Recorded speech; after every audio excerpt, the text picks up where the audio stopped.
My name is Herschel Richard. It's the 8th of August 2014, and we are in the office of Booth Locker, Jack Pleasant, and LeSage in Shreveport, Louisiana, and we're interviewing for the Oral History Project Joe LeSage. And this interview is being done for the Shreveport Bar Foundation and the Louisiana Bar Foundation. Good afternoon, Joe. Glad to see you. Herschel, it's always good to see you. You're one of my favorite lawyers. You're kind. As people have said before in Shreveport, this was a few years ago, that if you ever talked about Pike Hall or Joe LeSage, you wouldn't find anybody that had anything bad to say about either one of them. So that puts you in pretty good company. It really does. Tell me about where you were born, your parents, and your family. I was born in Homer, Louisiana, December the 12th, 1928. My mother was Evelyn Taylor LaSage, and my father was Josie LaSage Sr. And what kind of work was he involved in? my father was the city marshal of Homer for a number of years, which was an elected position. And then he went in the oil business after that. And had the Homer oil field been founded? It had already been founded.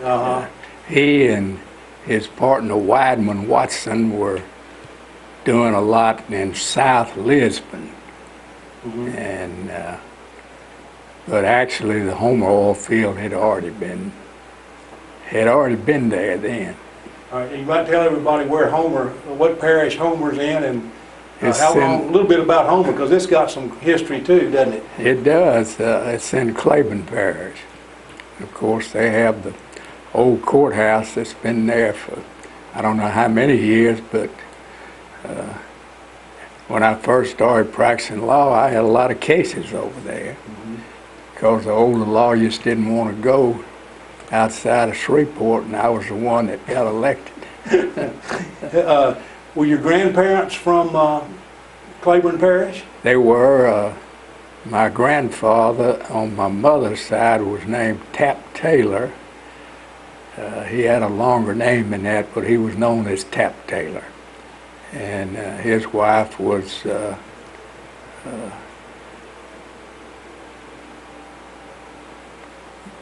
Nenny Taylor, but she had a long name too, and she went by Nenny, but I called her Nanny because she fed me breakfast in the morning.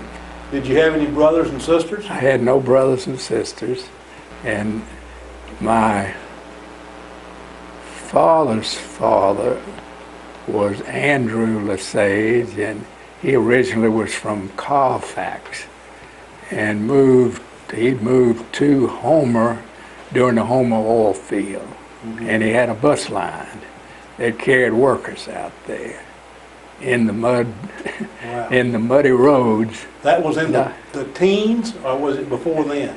That would have been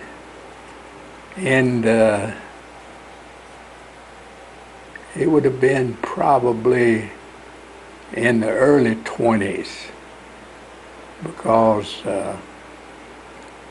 I guess my father and mother probably graduated from Homer High School in 1925 or 26, and my father went to LSU briefly, and my mother went to Northwestern briefly, and they eloped and got married. And I was born a couple of years later. Tell me about your childhood there in Homer. I guess you went to the only school there was, public school. Well, that's right. It was a public school, and luckily it was just nearly next door to where we lived. And we lived in a home behind where my grandparents, Tap Taylor, and and his wife lived, my grandmother, and I would go by and have breakfast there with my grandmother before I went to school, in grade school in Homer. And I started playing the trombone in the 4th grade, and my arm was not long enough to reach the last position, so I'd have to forget about it. And but I wanted to play the trombone for some reason. And then after I was in the 5th or 6th grade, they needed a trombone player in the regular band, and I was in the regular band and marched with them at football games. Really? Yeah. As a junior high? Well, it wasn't elementary. junior high, it was 5th grade. Yeah. We didn't have junior high. Yeah, that's right. All we had was 7 grades in grade school, and then 8, 9, 10, 11. We didn't have 12 grades. We were smarter than they are today. Well, I'll ask you something about your musical talent in a minute, but Yeah. because I know that that had something to do with your political career too. At least I'd heard that, but we'll get to that in a minute. Right. Now, did you, aside from the band, did you have any other extracurricular activities when you were at going to school in Homer? I did. Of course, in grade school, we just sort of played football and baseball and all there on the grounds and what have you. And one big game of the year then was for the 7th grade and grade school to play the 7th grade and high school. They had a 7th grade and high school. There was people that were held back. and so we would play them. I think they did give us helmets for that game. That was a big game. Well, the guys that were held back, they must have had an advantage, huh? Not really. Not really. Maybe they didn't learn the plays very well. They probably would have been on the team if they on the regular team because they needed players. Well, what about when you got to high school? When I got to high school, of course, I was on the varsity football team as a sophomore at 14 and played 3 years at 43, 44, and 45. And then I also played in the band. In fact, on several occasions when they didn't have enough trombone players, I would march at the half with my football uniform on. No kidding. Yeah. Wow. What kind of teams did y'all have? We went to the state champ. We were Class A at that time. You had a Class B, Class A, and Class AA. But we always played Byrd and Fair Park, and Haynesville was AA. That was our annual game on Thanksgiving Day. And 43, we went to the state championship and played Sulphur, I remember. And I got to play the whole game because the quarterback was hurt and I started the game.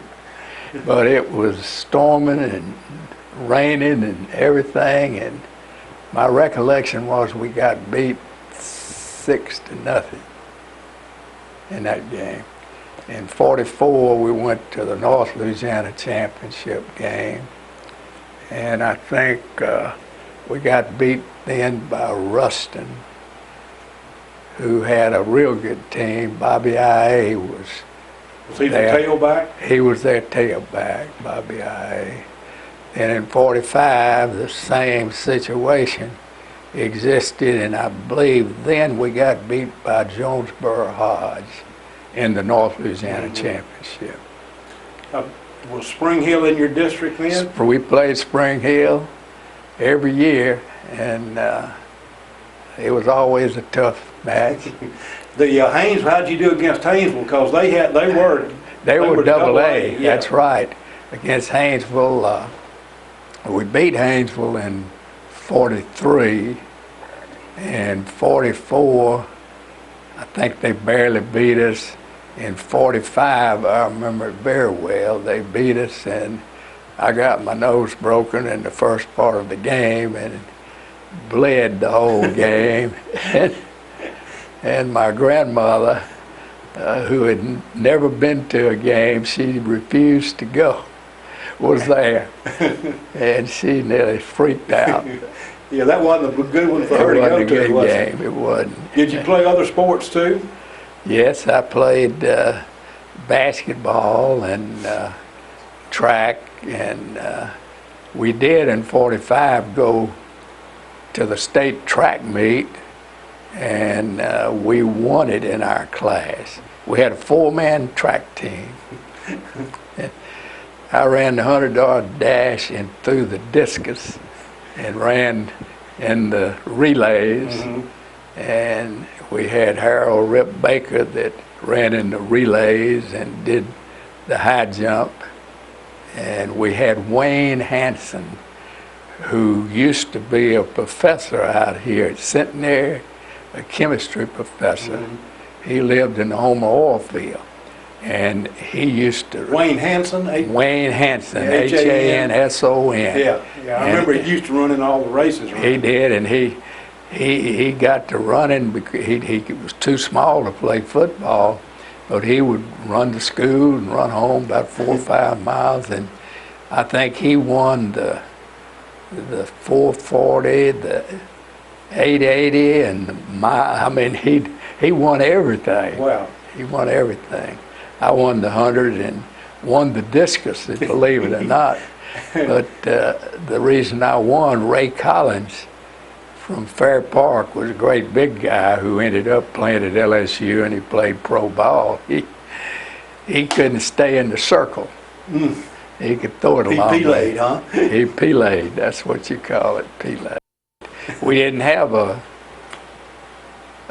organized baseball team then. We had American Legion baseball we played in the summertime.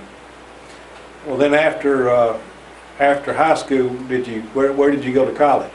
Well, I went to LSU then in 46, and were you a highly recruited player? Yeah, I was recruited by a lot of places. I'd been All-State for 2 years, and I could have gone several different places.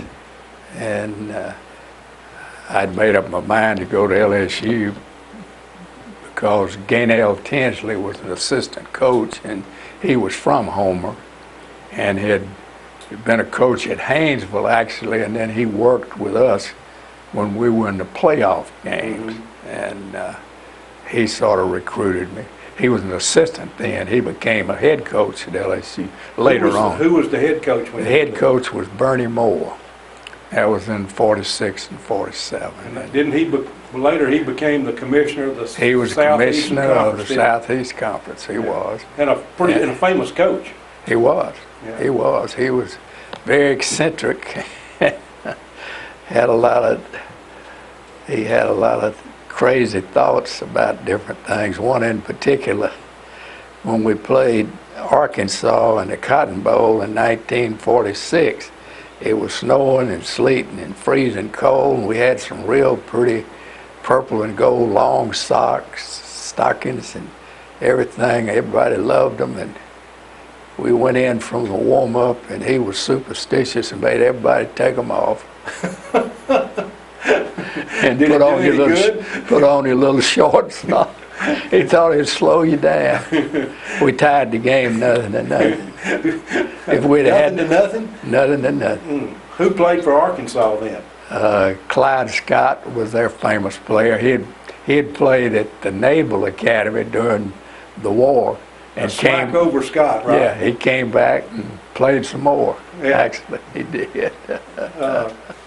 Who were some of your teammates at LSU? Well, at LSU in 46, we had a diversified group.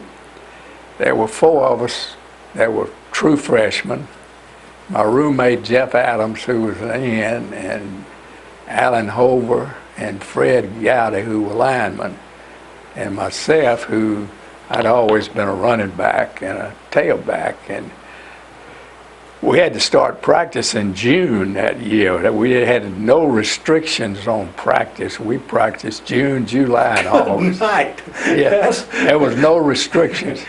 We were there all summer long, and they made me play quarterback. And I played as a backup to Wyatt Tittle, who went on to make All-American honors and played in the Pro Bowl and everything. And just recently, I think you said you read it, and I read that he is suffering now from Alzheimer's. I don't know if it's all the licks he got or what, but we had leather helmets and no face mask, and very likely it had something to do with that. Could be. But we had in '46, we had a team that was made up of veterans coming back, about half, and a few freshmen. No freshmen were on the first team that year, but were on the second team, and the rest were 4Fs that got exempt from going to World War II, mainly because of sports injuries, and mainly because their knees had been operated on for cartilage. They didn't have operations for ligaments then. If you tore your ligaments, That was the end of it. that was the end. Wow. Unless they knit it back. But we had some good players. We had one player, Fred Skinny Hall. He was originally from Haynesville, and he must have been, I was 17, I think he was 25. He came back and he had a job out at Exxon, and I don't think he ever went to school. He had one more year of eligibility, and he played. And He might have signed up for some classes, he but decided never went to class. He was a nice guy. I knew him, and he played in a lot of golf tournaments later on where I saw him.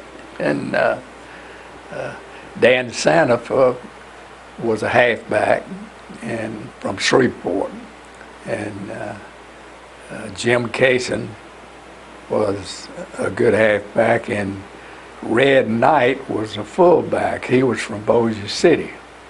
had he been in World War II? He had not been. He was one of the 4Fs because he had his knee operated on. He's a famous player from Bossier. Yeah. So he had been at LSU in '44 and '45. '46 was his last year.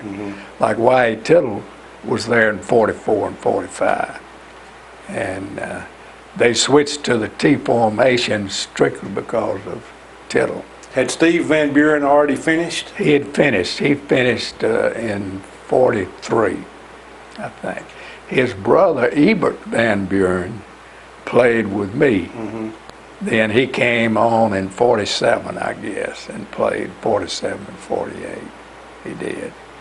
And how were the teams? You said you went to the Cotton Bowl in '46. Right, How were the we teams in '47 and '48? well, in '46, we lost one game to Georgia Tech, which was a big upset. And then in '47, we were due to have a great team, and dissension set in between the 4Fs and the veterans. I've never heard of that. That's I was in the middle of it because I was just a freshman. I was too young to go be a 4F. What started that? Was it resentment on the veterans that the guys had? It was resentment, and they were thinking that the 4Fs were given privileges that they didn't have, and they were claiming why Tittle wouldn't throw passes to anybody but the 4Fs. And it got ridiculous. We had Georgia 19-0 in the first quarter and got beat 33-19. My goodness. And things went downhill from then on. I think we lost 4 or 5 games that year. It was just a disaster. Yeah. And No bowl games. yeah. And then 48 was better though, what? 48 was not better. It wasn't? No, it was not better because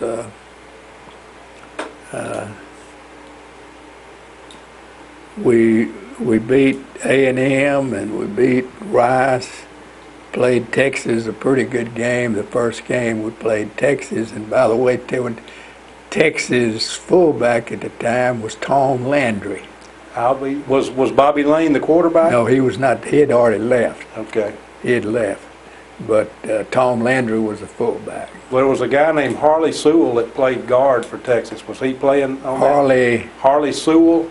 He went on, was a pro for a long time. He may have been. Yeah. He very well could have been. And I was playing left halfback on that team, and Billy Baggett, a lawyer that you know, Sure. he was the right halfback, and Red Baird from Shreveport was the tackle, and Rip Collins from Baton Rouge was the fullback on the team. And Charlie Peavy, who later became an LSU coach, he was the quarterback. And it looked like we would do pretty good, and then everybody started getting hurt. You know, one of the things I have here is them carrying me off the field in the Georgia game, which ended. Let's see. Can we get a shot of that? You can, which ended my playing career that year, although I did play against Tulane at the end of the year. It says, helped off the playing field is Joe LeSage, Tiger starting left halfback, who injured his knee when he ran back the kickoff in the second half of the Georgia game. Accompanying LeSage are trainer Marty Broussard, a famous trainer for years and years, and assistant G.A. Morse. Is that Goober Morse? Goober Morse. And handyman Herman Lang. He was around forever. Yeah. Well, Goober Morse was the guy that had the downs marker. He had the downs marker at the Mississippi State LSU game, and he gave LSU 5 downs inside the 10-yard line. That's right. That's right. Yeah. So you were number 40? That was number 40 then. Yeah. Yeah. After you were hurt, did you play anymore? I played in the Tulane game, but they put my knee in a cast for 6 weeks, 5 weeks, I guess. And then it came out, and I used to run up and down the stadium to get back in shape and everything. And I played in the Tulane game with a brace on. And that was your last game? Yeah, it's hard for a running back to play with a brace. Yeah, I'm sure it is. But I tried to go back in the spring thinking that maybe it would work out, but I couldn't cut and all. And so that was probably good because I went ahead and went to law school the next September, and had I played football in '49, I wouldn't have gone, and I may not have been a lawyer. When did you decide you wanted to go to law school?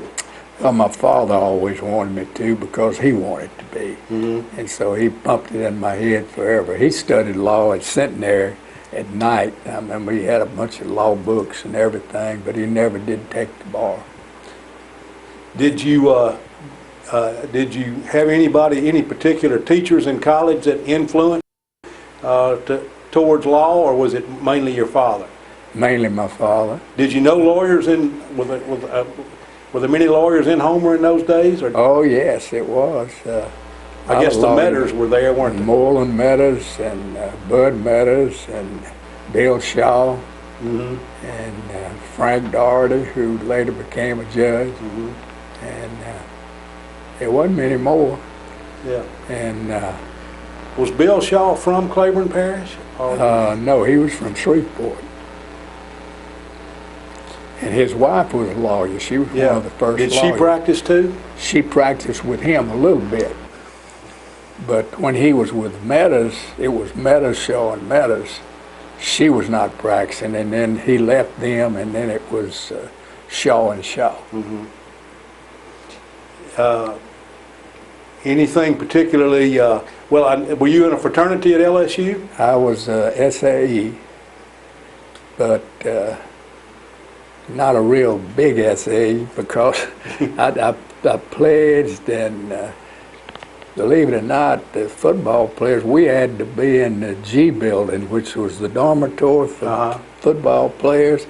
We had to be in at 8 o'clock during football season. That didn't leave much time for foolishness, did it? It didn't leave much time for anything. In fact, I think it was 2 or 3 of us that were pledges in the fraternity, and they just sort of let us in. We didn't do what we were supposed to do. Well, tell me about law school. Well, I went to law school, luckily after I got hurt, and then I think we had about 160 in the freshman class, and we had about 50 that graduated. I mean, it was bad in those years because they flunked out a big group of people. A big group, and I have here a deal that I kept mainly to bug John Schober, my good friend, that I was ahead of him in the freshman class. And this is the ranking for the fall semester when we were freshmen and we were so scared of everything. Yeah, right. And I was number 14, and Schober, he was number 25, and Art Carmody was number 17. That's great. Well, Gene Lafitte was number 2. He was number 2. Did he end up number 2, or was he? Did he I think he may have been number 1. Yeah. Well, Jasper Jones may have been number 1 later on. You see, you remember Jasper Jones? He was on the Court of Appeals. Yeah, I see Judge Parker too, John V. Parker. John Parker, yeah, he was just right under me. He was 15. Let's see. Yeah. Victor Saxe, he was down the line. Who is that? Victor Saxe. Yeah, he was down the line. Let's see. This is kind of that's just the first semester. Yeah, right. This is kind of interesting. But you can see how many there were. Right. I see Sam Smith. Is that the Sam? That's the Sam Smith that was practiced here. Yeah. Yeah, I used to study with Gene Lafitte and Tom Phillips and Bucky Schober and Sam Smith.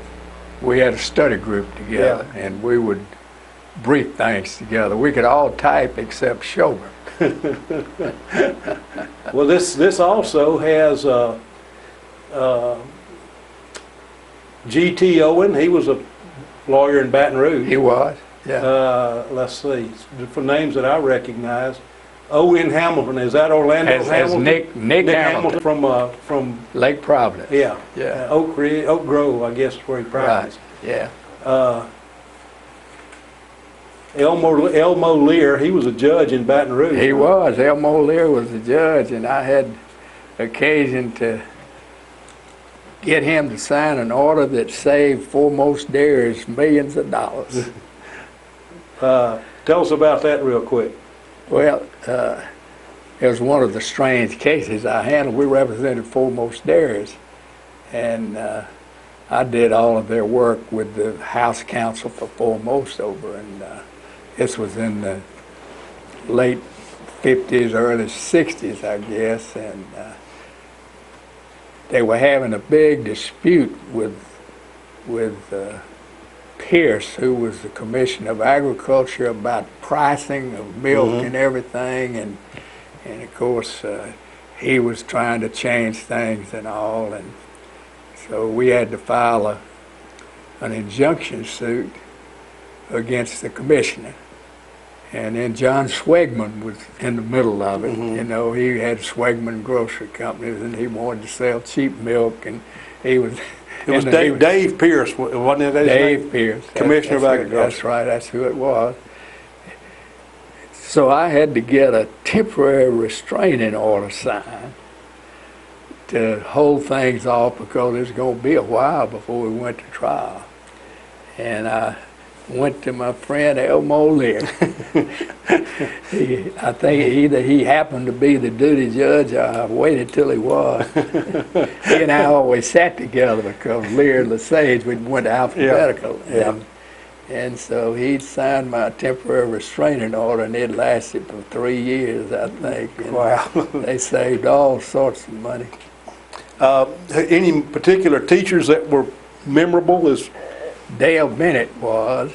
Dale Bennett taught criminal law and the Code of Criminal Procedure, and he was a big supporter of the football team, and he thought it was great that I'd played football and was coming to law school. And then Billy Baggett came the next year and went to law school.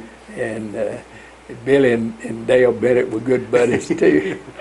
In fact, the A I made as in my first year was in Bennett's class, and he put an asterisk up there saying highest grade. Well, that's the way they used to do when they list the grades. They'd put an asterisk by the highest grade and an anchor by the lowest grade. By the lowest, yeah. And it wasn't by Social Security numbers either. It was by name. And by name, it was. But I think he did it because he liked football players. And now I have this. It's interesting. I didn't quite make the law review because you had to have a 2-point average, and mine was 1.833. Pascal kept me from doing that. he was a professor, and I think he gave me a C or a D in something. I forget what it was. So I was in the moot court, and here's the deal where Tom Phillips, who's been a lawyer in Baton Rouge for years and years, I'm sure you know Tom. He just died a couple of years ago. Right. He and I won the finals of the moot court against Art Carmody and his partner. Oh, that's great. Let's see. Tom Phillips, Manny, Joe LeSage, Homer. Okay.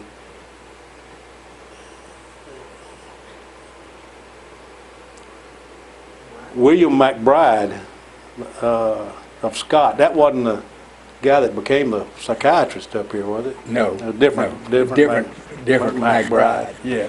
But what was interesting about it, it says, down this other article says, Manny Homer students win LSU moot trial. Tom Phillips, his father was a sheriff down in Sabine Parish for many, many years, and Tom had always planned to go back there and be a plaintiff's lawyer. That's what he thought he was going to do. And he had worked for Taylor, Porter, Brooks, and Phillips. That Phillips was a different Phillips from Tom, and so he stayed with them after he came out of the service, and worked out real good for him. Yeah, he was great. And Gene Lafitte, I mean, has done wonders. Right. With Lisco and Lewis, he had. Been real involved in the LSU Foundation, and he has. He was the chairman of it, and he was. How was Wex Malone? Did you have Wex Malone? Was he? I had Wex Malone, and he was great. He was great. He was really great. He sure was. That was a good foundation to do a personal injury practice, to have Wex Malone. It really was. He was one of the best. Yeah. Did you have Mr. Smith too? Had trying to think of his first name. Denson, Denson Smith. Big Red. He taught Big Red. He taught contracts, Yeah. and he was pretty tough, but I got along good with him and made a good grade, I think. Did you plan to go back to Homer to practice law, or what was your I did. plan? I already had arranged to go back with Moreland Meadows. I talked to him, and after I got out of the service, I went into service. After law school? Yeah, after law school. I'm getting ahead of myself. Okay. Well, let's go in chronological order then. Okay. After I graduated, well, actually, I graduated early. I had an ROTC commission in ordnance, and I got called during the Korean War as a second lieutenant in ordnance, and I was able to get deferred for 6 months if I could graduate. Luckily, I'd been to summer school both summers, and so I doubled up in the summer of '51, and I doubled up in the fall, and exams weren't to be given until the 28th of January '52, and I had to report to Fort Sill on the 9th of January. So my nice professors let me do the exams early, and so I could graduate, and I got admitted to the Supreme Court in New Orleans on January the 4th. Wow. And my good friend, I read the regulations and all on how you could get into JAG, and one of the requirements was that you had to have practiced law of some sort. So about on the 5th or 6th, I went to Minden and talked to John. John Benton? John Benton, and he and an old lawyer, I forget his name, were filing a workman's compensation suit. And we went over and talked to the old lawyer and asked if it was all right if I associated with him, and so I signed the suit with him as a counsel. Went down to the clerk's office, and they certified I'd filed a lawsuit and gave me the certification, and that workman's comp case ended up going to the Louisiana Supreme Court, and Alex Smith here in Shreveport was a defense lawyer. I'll be darned. Well, how did you get past the bar exam? I didn't have to take the bar. At that time, if you went into the service or if you were a veteran, you were exempt from taking the bar. So the fact that you were going in, was it because you'd been commissioned when you? No, it was because I was going in. Okay. If I had just been commissioned and wasn't going in, it's two different things. Okay. But I like Lafitte and Schober and Sam Smith, all of them went in later. They didn't graduate until May. Mm-hmm. But they didn't take the bar exam either because they were going in. Well, I knew that at one time veterans didn't have to take it, but I didn't know if you were going. I guess at that point, if you were going into the service, you were going to be involved in the Korean War, or you were likely to be involved in it. That's right. And then I was very lucky. Of course, at that stage, I got married when I first started the law school, and I had a daughter when I was studying for exams during the second semester. And I had another daughter on the way after I reported up at Fort Sill. Mm-hmm. She was due to be born on 16th of February, and so my wife and Sherry, my oldest daughter, stayed in Homer with my parents for her to give birth there. And luckily for me, I'd been down in an ammunition company and really didn't know what was going on too much. The reason I was in ordinance is because my roommates were. That's how things happen sometimes, isn't it? That's right. And I really didn't understand what was happening, and they were sort of laughing at me. I stayed there for about 3 or 4 days or a week, and I went to the officers club to eat, and the lady asked me if I minded if this colonel sat with me. I said, no, it'd be fine. And the colonel sat with me. We got to talking. He found out I was a lawyer, and he was a colonel in charge of personnel on the base. And he asked me if I'd like to come up and talk to another colonel and be the base purchasing officer. I said I sure would, because I don't know what's happening down here. So I went up there the next Monday, and I became the base purchasing officer at Fort Sill. Yeah. Were you in for 2 years? I was in for over about 2.5, because I had to sign up.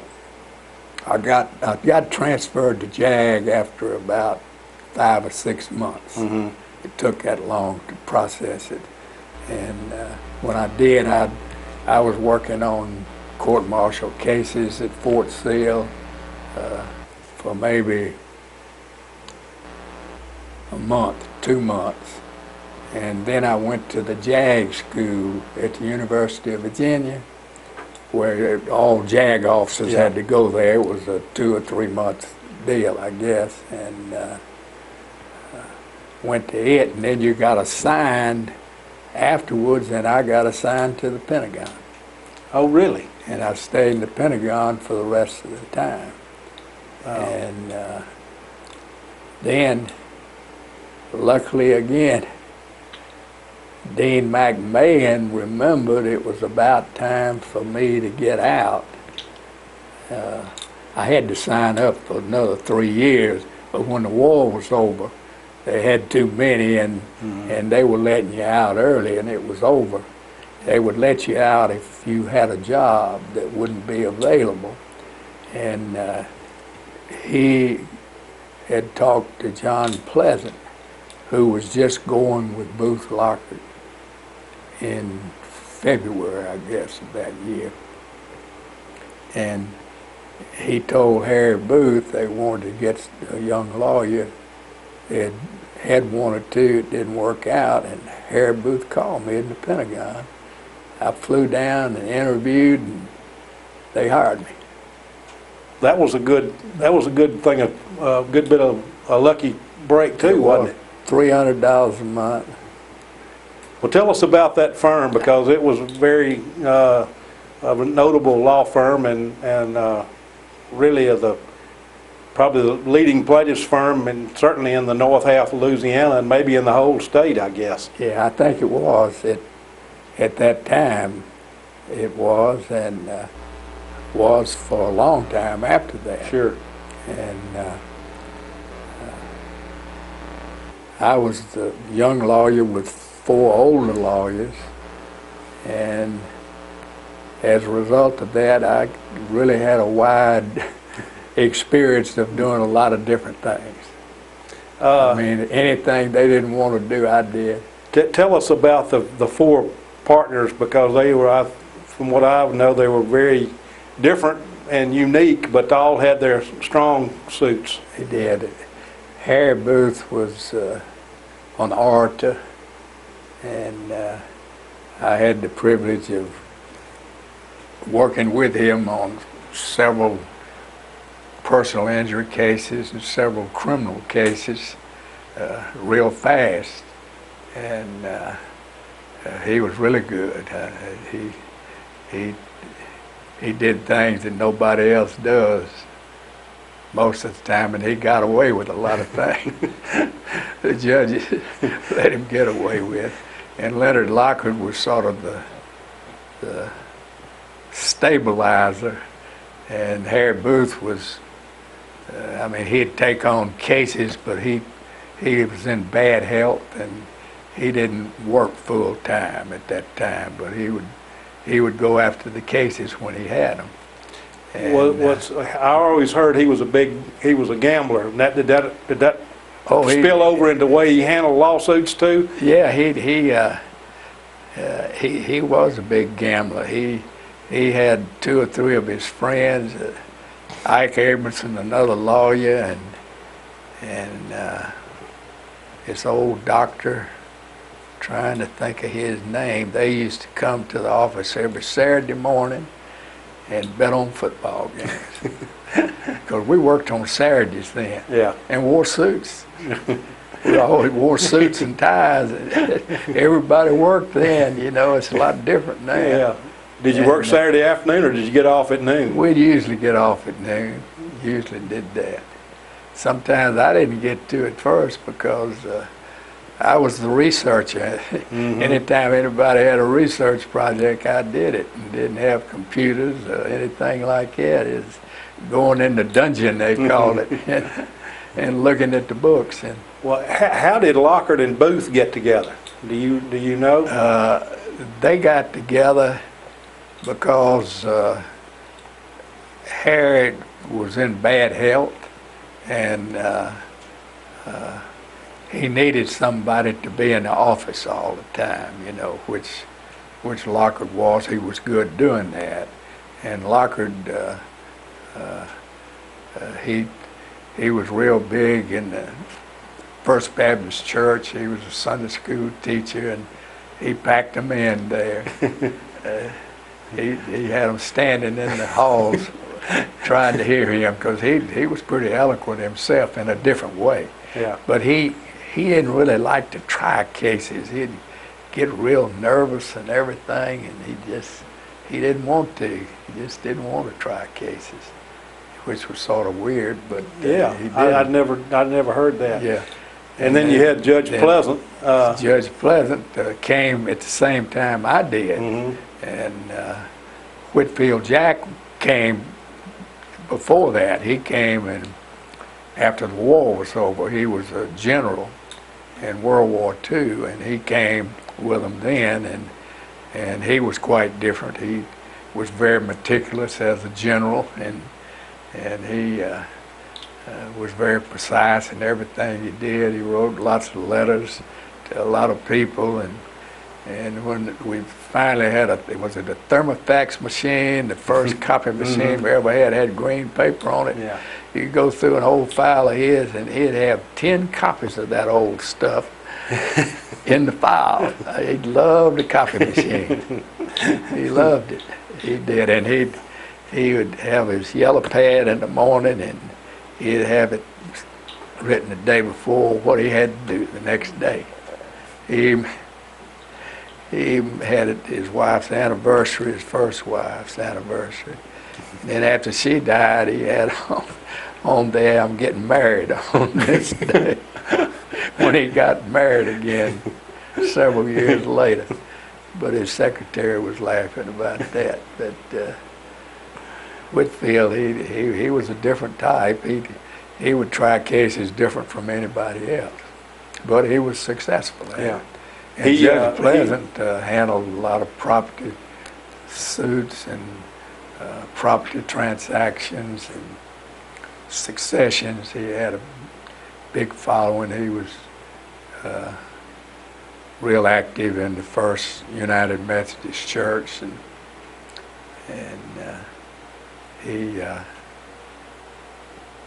he was different from the others. They were all different. Tell us a little bit about the kind of work that you did. Well, I made a list of everything when we had some old lawyers talking about things of the past several years ago. And one thing that happened to me right after I came that I remember very well, about 3 months after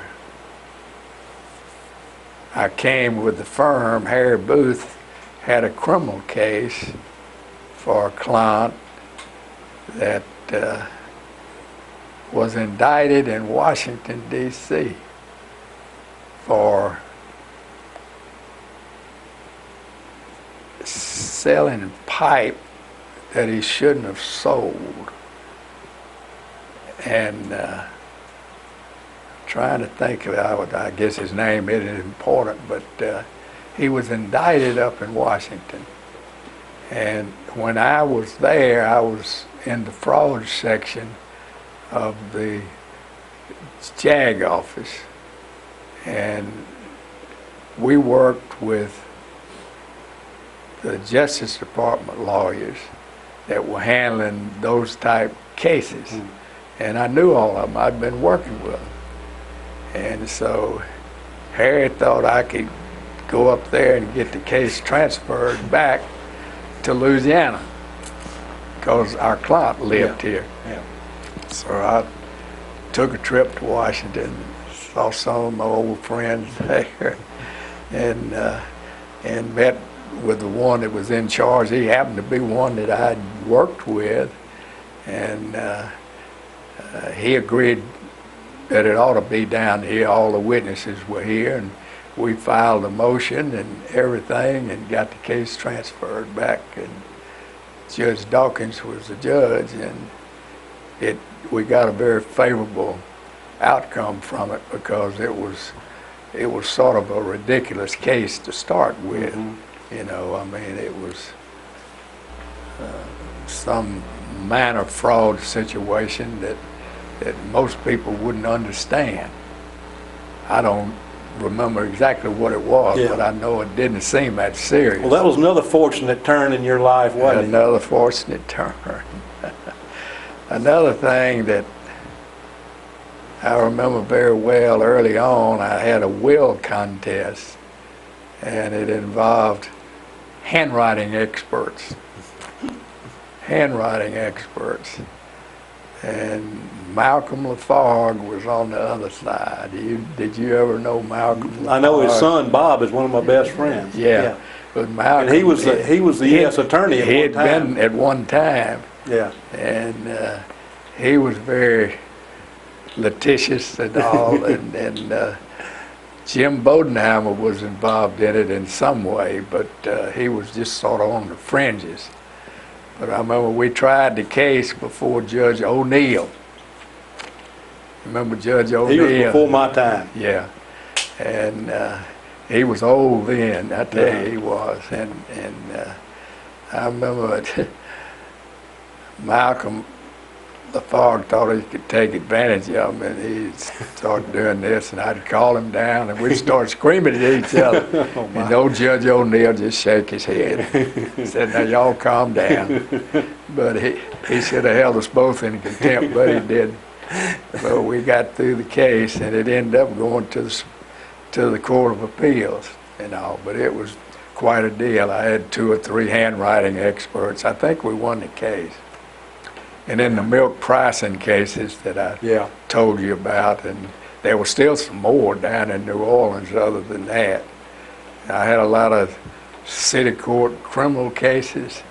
I remember just recently there was an article in the paper about this lady Provenza running for mayor, and her uncle was Sam Provenza, who used to be a fixture around town, and I never will forget. Whitfield Jack came in and brought Sam Provenza to see me. He had been charged with creating a fire hazard. Because he'd go around getting all these old boxes and stuff. And he used to carry a big sack on his back with all of the stuff he'd picked up. He'd go into every garbage can. He would. He did all of that. Had him charged in the old city court. And Ruben Hendricks was the judge. It was before Randall Whitmire was elected. And so I had to defend Sam Provenza. I remember. I think I got him off on probation. But he was a character. I had a succession collation suit with a family over in Homer. Brothers and sisters fighting because the sisters claimed that the father had given the dairy to one of the sons and shouldn't have. And of course, under collation, they had to bring it back, and all. And I tried it over in Homer, and Bud Meadows was on the other side of the case. And we ended up settling the case, I think, is what happened. I had a fraud case against a state senator, Senator Wimpy Jones in Mendon. And I represented Carl and Bubba Jones in Shreveport. And they had hired him to buy minerals for them in a new field over there in Mendon. They weren't related. No, they weren't related. Yeah. He just happened to be named Jones. That's right. Yeah. And he was a state senator. Mm-hmm. And so I reluctantly took the case. But it was obvious what he had done. He was telling them he paid so much for it, and then he didn't pay that much. And then later on, they found it out from the people that they had bought from and what have you. And it was a bunch of them. He was pocketing the difference? He was pocketing the difference. And I tried, old Jim Bolin was the district judge then. Mm-hmm. And I tried it before him, and I knew it was going to be tough on him. Yeah, ruling against a sitting state senator, that would be tough. And I lost it in the state court, but won it in the Court of Appeals. And so we did collect on it. I can't remember how much. It was a pretty good sum. And I handled a lot of tort cases and workman's comp cases in all North Louisiana parishes. So a lot in Shreveport, but when there was one in Mansfield, Arcadia, Mendon, Homer, any place around, I'd be the one to go. Until Hank Police came in '59, and that saved my life then. Well, a couple of things about practice in those days. What did you find different practice in the 50s versus practice in the 80s and 90s? I guess the 90s probably the last. You were active in the 90s, I know, but not since then too much. Is that right? That's right. Not since probably the early 2000s, mm-hmm. I guess. And there was a lot of differences. You didn't communicate over the telephone as much. It was always in writing and all. And then now it's by email and a bunch of mess like that, which I don't do. Yeah. I guess you had to learn it. I had to learn it, yeah. Yeah. You got to be a computer expert to go to federal court. Yeah. Now that's not that. If after you learn it in federal court, it's easier doing it that way. But it's not. It's a little intimidating at first. That's right. That's right. I had to search titles in record rooms all around. That time we didn't have change sheets, you didn't have computers or anything, and I remember John Pleasant took me over to the record room and taught me about the records and everything when I first started. I mean, it was Greek to me. I didn't know, but it was a chore. So you were the low man on the totem pole from about, 53 to 59? 54 to 59. Bob Goodman and John Carpenter came in between, but they stayed very briefly. Very briefly. And I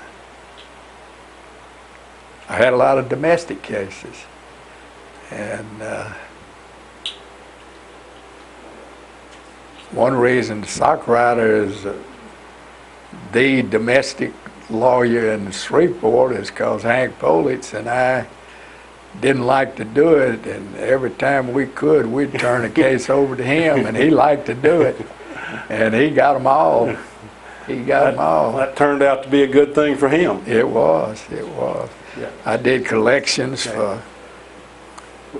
We got to change tapes. Okay. I knew I'd have more fun doing this.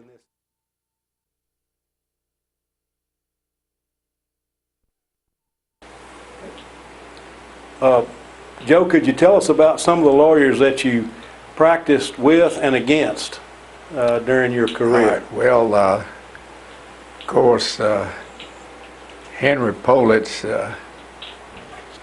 would have to be my favorite that I practiced with. I mean, he not only was I happy to see him, but he was so good. The older lawyers decided they'd rather have him than me. He was a lot better than I was. And then he was just a lawyer's lawyer, I'm telling you. He did so much for so many different lawyers. And he'd work late and counsel with different lawyers and what have you. And he was helping young lawyers who hadn't passed the bar work on their bar work, you know, and things of that nature. And then he was all involved in prepaid legal insurance throughout the country and really got it started. Mm-hmm. And he was active in the bar and active in the Louisiana Trial Lawyers Association. And when he was elevated as chief judge of the Fifth Circuit Court of Appeals, they had asked me to appear there when they were going to present him his red robe and everything, and discuss my career with him. And of course, he was the mainstay of Booth Locker, Jack Pleasant, and LeSage. And when he became a Fifth Circuit judge in 1979, we had 14 lawyers, I guess. And without him, everything just started to go every which way. And Sockrider and Bolin left and went together, and Troy Bain went by himself. And Rita had already gone in the radio business, and Thornton had already left. And things just dissipated. And Hank wanted me to keep the firm together. And so I said I agreed to do that, and I started saying what he had done for everybody. And Sockrider, he had made Sockrider a great domestic lawyer. And he made Troy Bain and Jim Bolin presidents of the Louisiana Trial Lawyers. And he helped Jim Reeder decide he didn't need to be a lawyer. He needed to be in the radio business, which he wanted to do anyway. And I said, but what did he do for me? I said, he left me with his two young sons and John Deanna and a client by the name of Gus Majalis. That last thing was enough to take care of a lot of vacant space in your calendar, right. wasn't it? That's right. But I said his sons have been great friends and great lawyers, and John Deanna was a good lawyer. And they've all done well, and I was so happy to be a part of Booth Locker and to continue the tradition. And well, tell us about, I know you've had a number of different cases involving your representation of Gus Majalis. That could take up a whole afternoon probably, but... It probably could, but briefly, I guess the first one was when he was charged with Governor Edwards on the health licensing fraud situation. Is about 7 or 8 defendants, and it was down in New Orleans. And in the first trial, the jury voted 11-1 for acquittal. And John Volz, the U.S. attorney, chose to try it again, which he did. And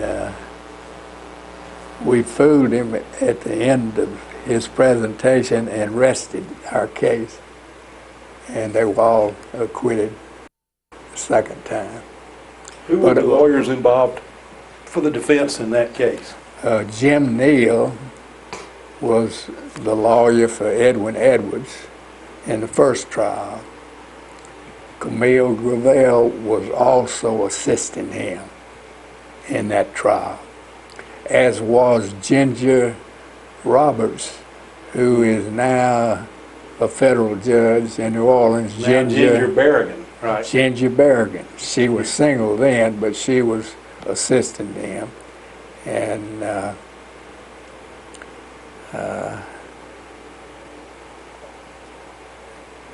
there was a lawyer from Philadelphia representing Perry Segura, and I forget his name.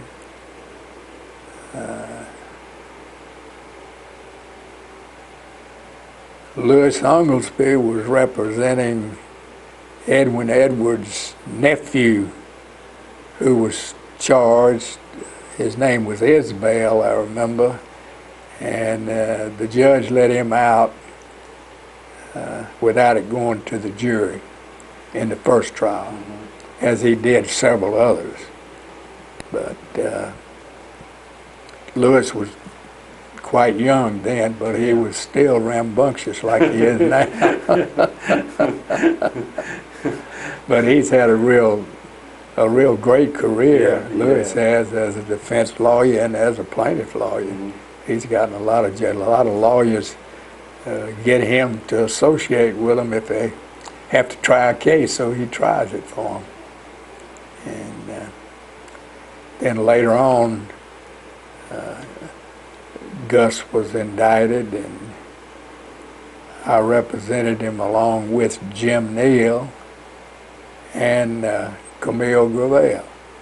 Tell us a little bit about Jim Neal. He was a Jim Neal Watergate prosecutor, and he was prosecutor of Hoffa, and he had quite a career. He did, and defended the Pinto, and he did all kind of stuff. He did, and he was very organized and had 2 or 3 young lawyers that were there all the time that were doing most of the motions and everything that were to be done, but he was on top of everything. And he was somewhat like Whitfield Jack in the courtroom. He was very precise, and I don't know, I guess maybe he had served in the service. He was about my age, I guess, and he had played football at the University of Wyoming, but he went to Vanderbilt Law School, and that's the reason he stayed in Nashville. After he did all of his work in Washington, he came back to Nashville, and he had a big firm up there. He died here a couple of years ago. Yeah, I didn't know that he had played ball at Wyoming. He did. You know, he spoke to the Shreveport Bar Association one time after he had defended James Madden. And right. He gave a really interesting talk. Yeah. Right. Told about his prosecution of Hoffa, and that was really fun. Yeah. Ed Greer got him. Ed Greer was representing James Madden, and he got Jim Neal in, and luckily that just before it went to trial, they found something that indicated that the case had prescribed, and it never went to trial. It never went to trial. Now, in addition to your legal career, you had a career in public service. Tell us about that. Yeah, I ran for the state senate in 1968 and was elected. It was an easy race at that time because there were 3 senators from Caddo Parish, and everybody had 3 votes. So he wasn't running against anybody. And I was elected along with Bennett Johnston, who had been a state representative, and J.B. Davis, who had already been a senator. Now, was And, Wilburn Jack, was he a state? He was a state Oh, he representative. was a representative. He Okay. was. Who had been the senators, state senators? The state senators before that, Was it Smith? Jasper Smith had been, and I guess he retired, and Charlie Toot had been, and he had been defeated by J.B. Davis. That's when J.B. Davis first started. And I guess maybe there was only 2 senators then, and then finally there was 3. Yeah. Were you and J.B. and Bennett the only 3 running, or did you have somebody else? No, we had Charlie Peters, a lawyer, Yeah. and Jack Fant, the mayor's son, was running. Also a lawyer. Yeah, and There's an indication of how politics have changed. You had 5 lawyers running, and most of the legislature was probably lawyers in those days. it was. Yeah, and now I don't know that we have There's any very lawyers. few. Very few lawyers. It is. I can't think of any state senators from around here that are lawyers. That's an interesting. I hadn't thought about that. Yeah. Um, But so you were. it was a tight race. You didn't say anything bad about anybody else. You wanted the second and third votes. And then, after we were elected, that was when we were elected in a Democratic primary. Mhm. And there was a general election in which the Republicans had come out. And Tom Stagg, before he was a judge, he ran.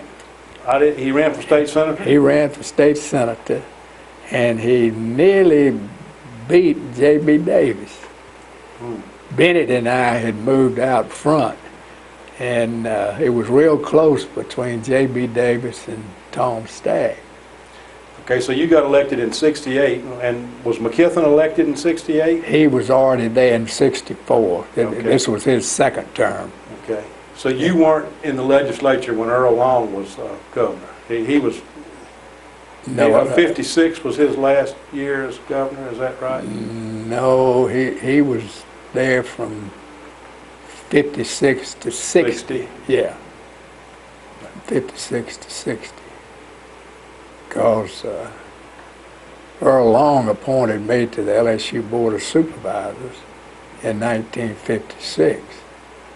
And That was honor, wasn't it? it was, and it was another lucky break.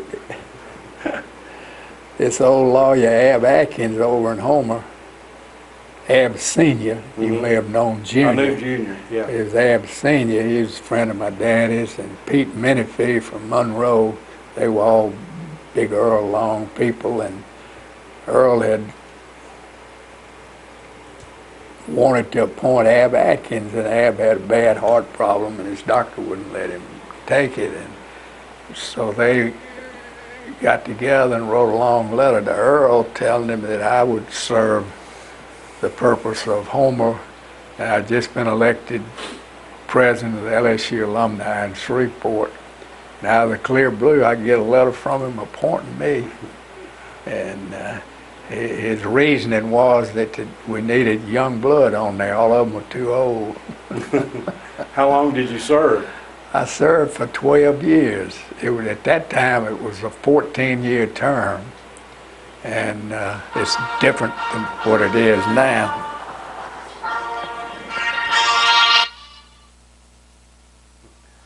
That was a sign of a real LSU fan.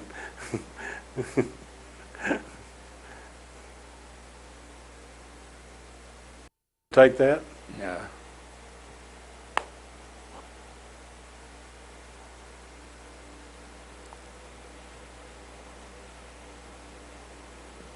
I think it was my wife. I guess she thought we was through or something. Well, this has been fun. But Earl did that, and then I never heard from him again until he got into a dispute with Theo Cangelosi. who was chairman of the LSU board. And I remember that's when Earl was traveling around the country. He'd gone crazy, you know, and he was going through the legislature, and he was in the mental institute and what have you. And he kept calling me, wanting to get me to vote to throw Cangelosi off the board and all of that. And I kept telling him that wasn't the right thing to do and what have you. And he finally gave up, and we passed a resolution telling the governor not to interfere. He wasn't the first governor that tried to interfere with what was going on at LSU. Oh no, John McKithen did. He did too. He did too. Were you a political ally of McKithen? Not really. And I had been in the past, but when he ran in the runoff against Chip Morrison, Harry Booth, and all of our firm, we were supporting Chip Morrison. And when I was ready to be the chairman of the LSU board, McKithen tried to keep me from being chairman. I'd been the vice chairman, and they all kept calling me and all. I said, well, I'll step down and what have you. But it worked out, and they told him that governors are not supposed to interfere. And he and I were friends after that, and all, particularly in the legislature, because How many years did you serve in the legislature? 4 years. But here was a deal that was in the paper when I was made chairman of the board, just right after McKithen tried to keep me from it. And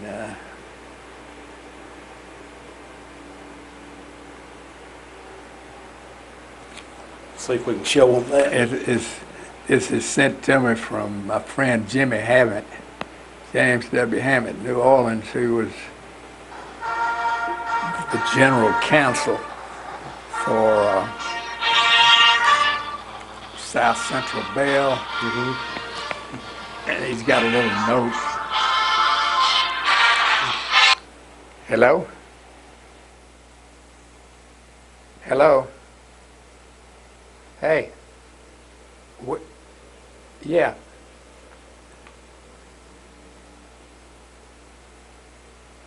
Okay.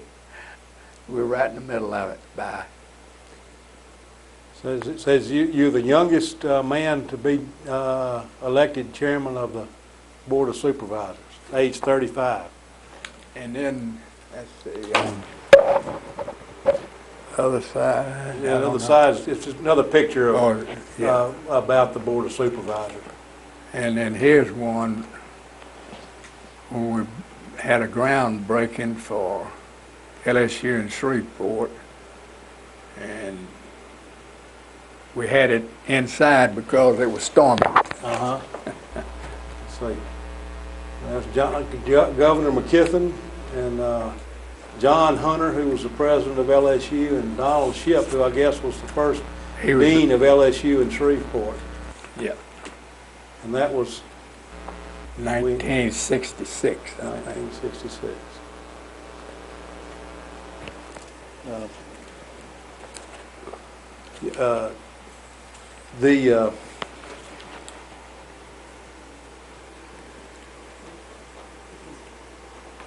You mentioned that you had worked with Judge Berrigan. Did you have any cases against any other people who later came to become federal judges? You reminded me of it earlier. Judge Sarah Vance. Judge Sarah Vance, and I didn't realize that was her first jury trial, but she did a good job. Yeah, she did. She did a real good job, and in fact, the only loser in the case was the FDIC. Her client. You might explain that. Well, she won the case, but then later the Fifth Circuit ruled that there was no insurance. And all of my clients that I represented in it were bankrupt, and you know, they were just, the big defendant was the insurance company. Yeah. And the insurance company was represented by Phil Price. You know, he later ran for governor. Phil Price did. And we tried it for 6 weeks, I guess. In fact, we wanted to just try it before Judge Stagg, and one of the defendants wouldn't agree for us to waive a jury. I didn't remember that. Yeah. Huh. One of our defendants did. And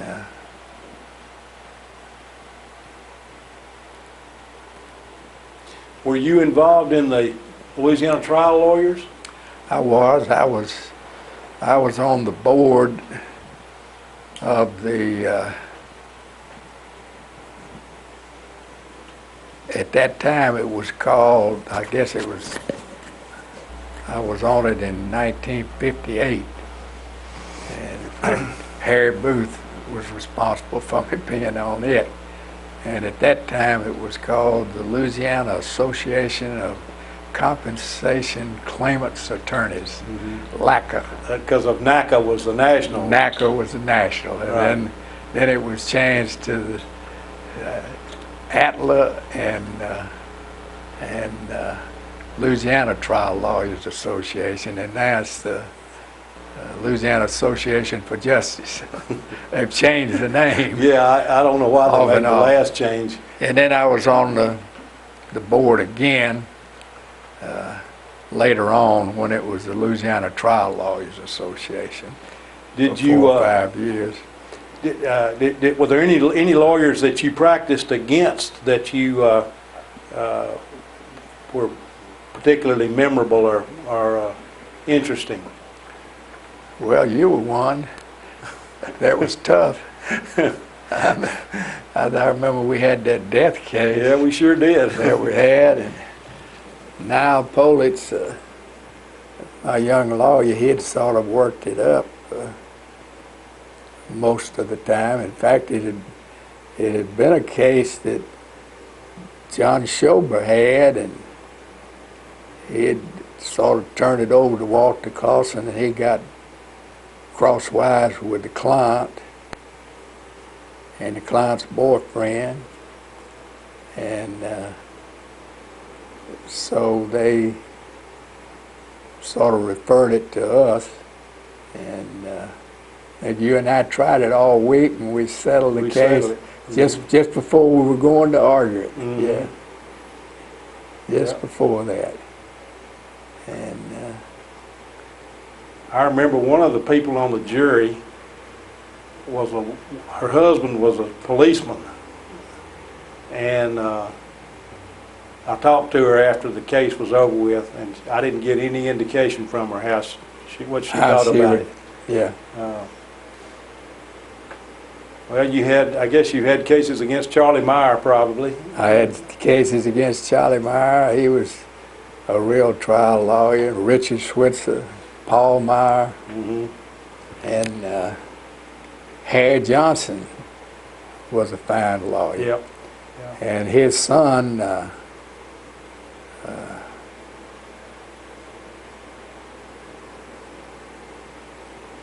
Alston or Bernard? Alston, his son Alston Johnson, because Bernard was working with you on Yeah. that case. Alston Johnson, he was a senior in law school, and the first year I was in the Senate, he was my clerk I didn't know that. in the state Senate. Yeah, well, Alston and I were in the same class. Is that right? Well, he was my clerk, and he was doing so good for me. Billy Roberts, who was the main clerk of the Senate, asked me if it was all right if they paid Austin a little extra money and he could furnish to the whole Senate what he furnished to me. I said, that's fine. And he would have on my desk every morning a digest of everything that was coming up. Good night. That's Austin. I don't know when he had time to do it. And then, of course, his wife, who died, he met her. She was a clerk. I didn't know that. She was a clerk. Margaret Estes. That's right. She was a clerk for another senator, I believe, from New Orleans. And they met there, started going together, and got married. And Austin, of course, has been a great lawyer, and he was appointed by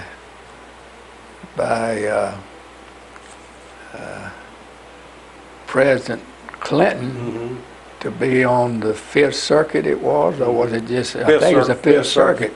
They had been roommates at Rhodes, I think. Georgetown. At Georgetown, it was, Yeah. and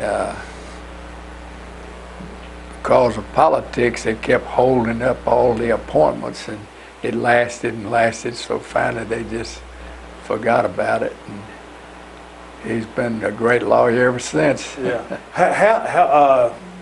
I guess President Carter appointed Henry Politz. He appointed Henry Politz.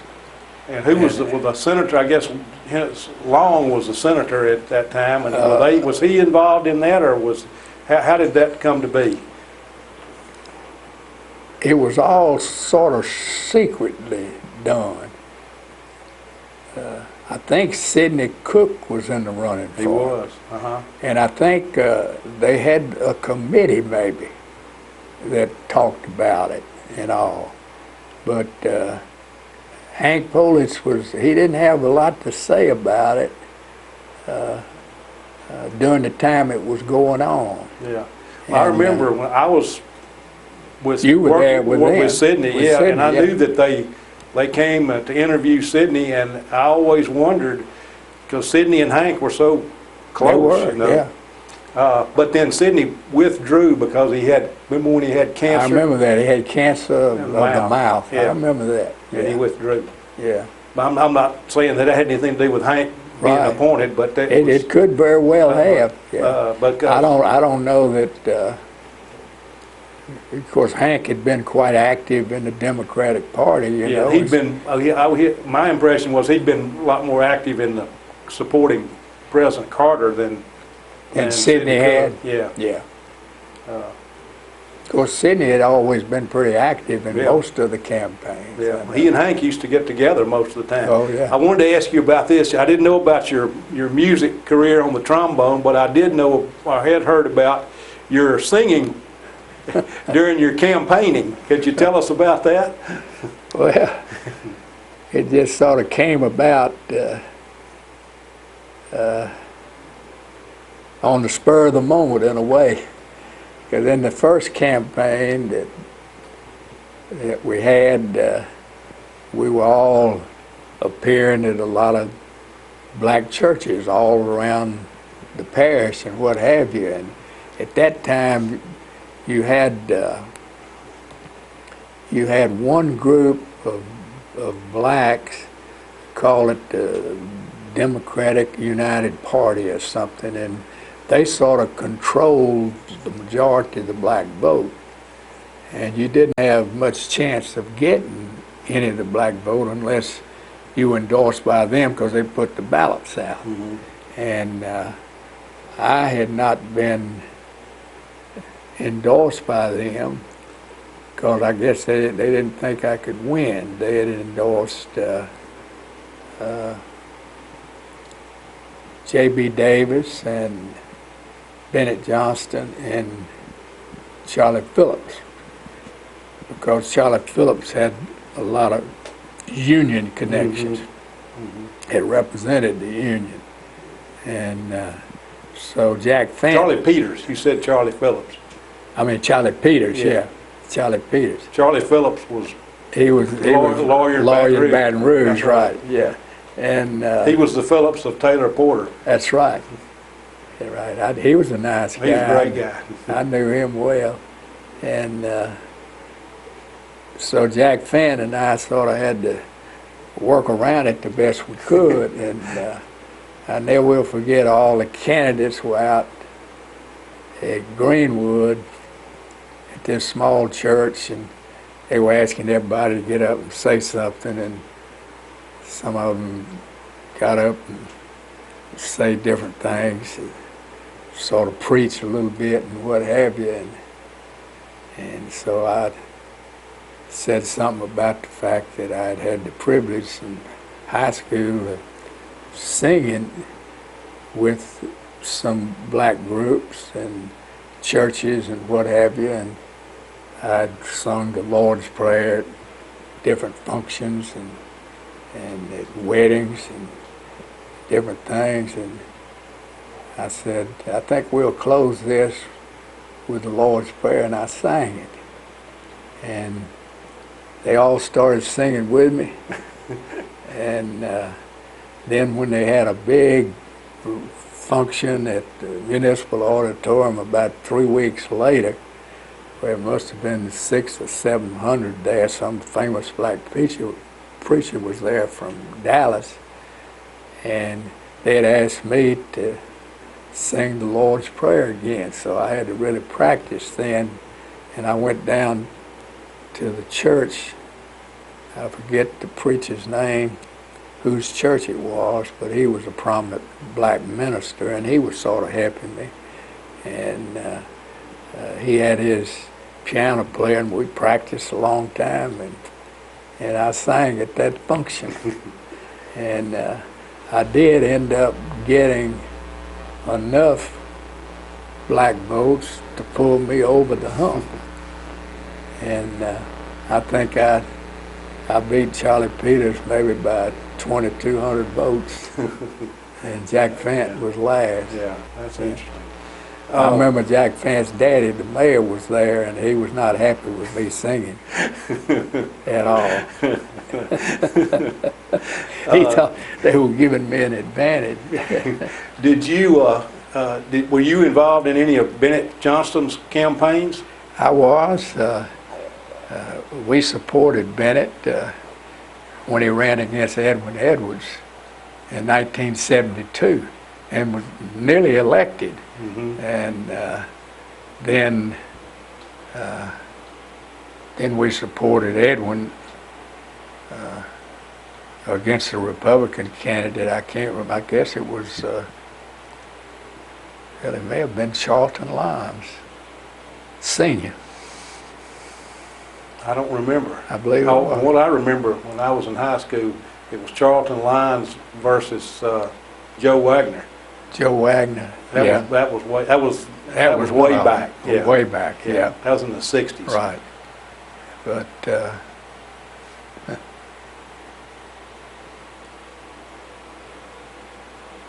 But then in the second race when Tom Stagg ran, mm-hmm. I was able to get on the big ballot, and I didn't have any worries, and they were split between Tom Stagg and J.B. Davis.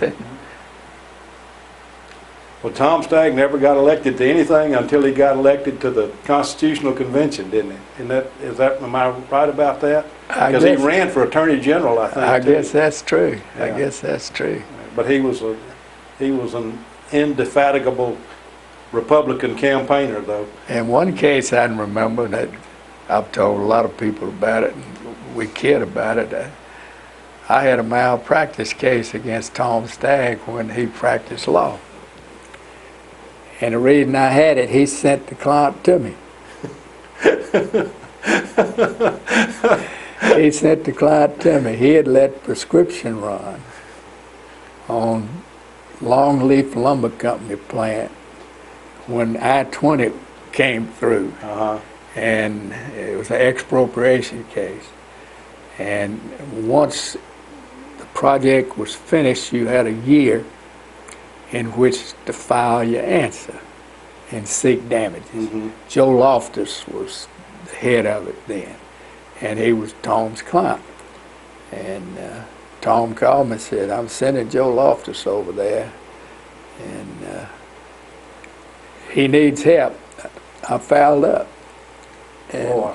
and so I took it and filed a suit against the insurance company. I didn't name him as an individual. I said his name would be given if necessary, and we ended up settling the suit. Yeah.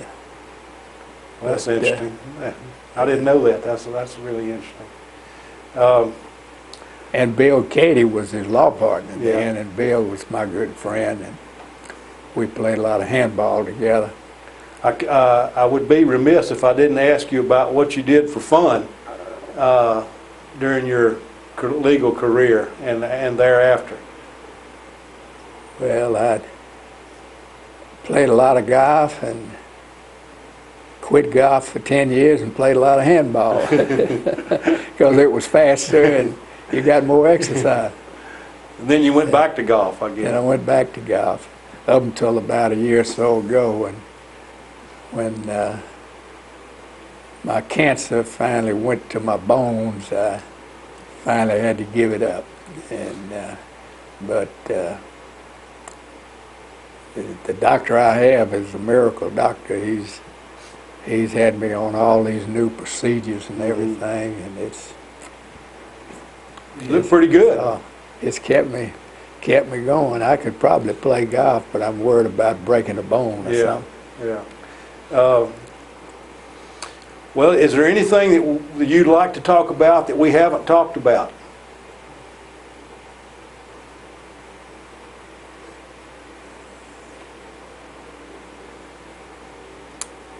I guess not. We've talked about a lot. We have. We've talked about a lot. Is there any particular accomplishment during your political or legal career, or just your life, that gave you a great deal of satisfaction? Well, I guess being chairman of the LSU board when we established LSU Shreveport here, and also the LSU Medical School. And I hadn't seen it, but when I was out at the Biomedical Research Institute getting a PET scan last December, and somebody told me my name was up there as chairman of the board on a plaque that's there in the medical school building, the tall building, and I went over and looked, and there it was. So Well, both of those things have been tremendous for Shreveport. yeah, The educational opportunities through LSU Shreveport, and then not in addition to the educational opportunities for the people at the medical school, just the people that the medical school has brought to Shreveport has been That's correct. tremendous thing for and Shreveport. when we first opened up, the first classes were held at the VA hospital. I don't know if I didn't you know knew that. Yeah, I think they were there for 2 years before the facility was built, and that was before the tall building was Yeah. built, you know. But I've given my body to LSU. Well, Joe, thank you so much for this. I've really enjoyed it, and I know that the folks who will see this will enjoy it too. It's been a pleasure. Thank you, Herschel.